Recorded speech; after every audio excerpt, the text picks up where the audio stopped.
The morning was quiet, too quiet, when Jackson opened his front door and found an envelope taped right to the middle of it.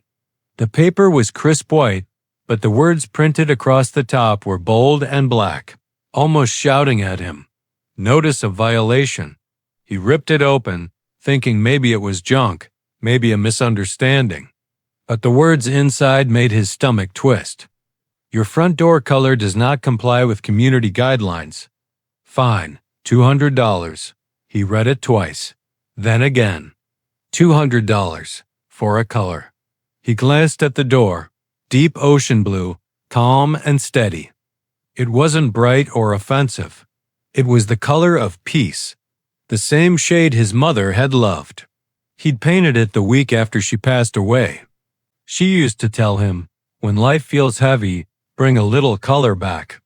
That door wasn't just paint. It was memory, healing. It was his mother's voice. But now, the HOA had declared war on it. When Jackson called the office, the woman on the other end sounded rehearsed, almost robotic. You'll need to repaint it by Friday, she said, or the fines will continue daily. Then she hung up.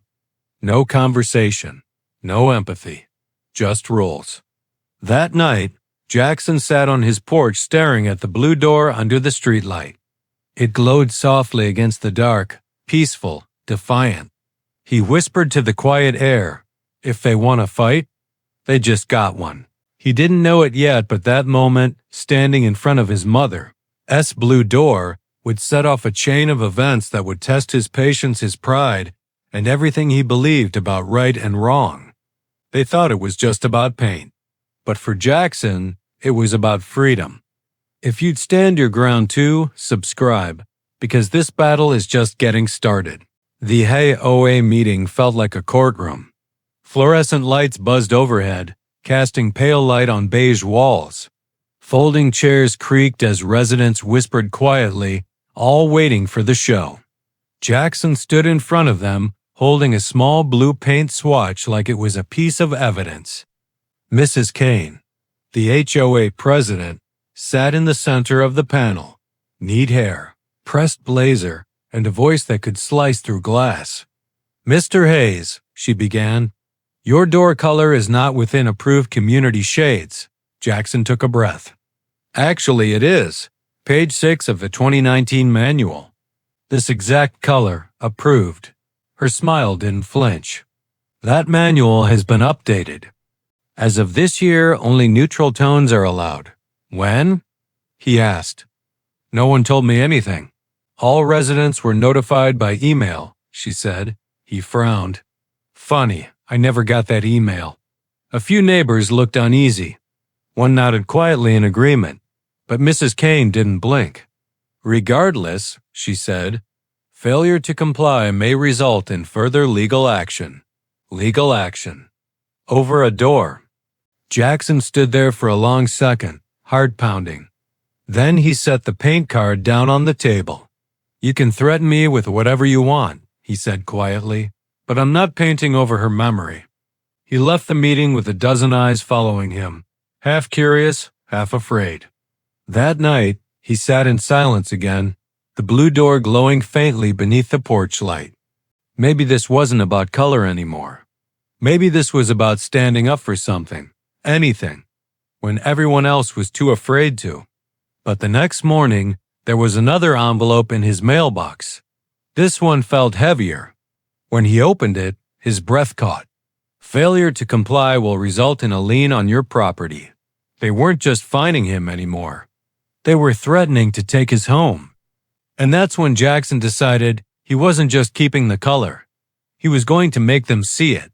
If you believe one voice can make a difference, hit subscribe, because what happens next will change everything. Jackson didn't repaint. He didn't back down. Instead, he gathered every letter, every email, every rule they'd thrown at him. He made a folder, thick, detailed, impossible to ignore. And then, one night, he took a picture of the door. Just the door. He posted it online with a caption. They fined me $200 for color. I won't repaint. He went to bed expecting nothing. By morning, his phone wouldn't stop buzzing. Comments, shares. Support pouring in from every corner of the country. That's my story too. My HOA fined me for flowers. Keep that blue door. It stands for all of us. Within days, his street was packed with cameras. Local news crews, reporters, even neighbors who'd once ignored him now stood outside cheering quietly. The story had spread beyond his neighborhood. It had become a symbol.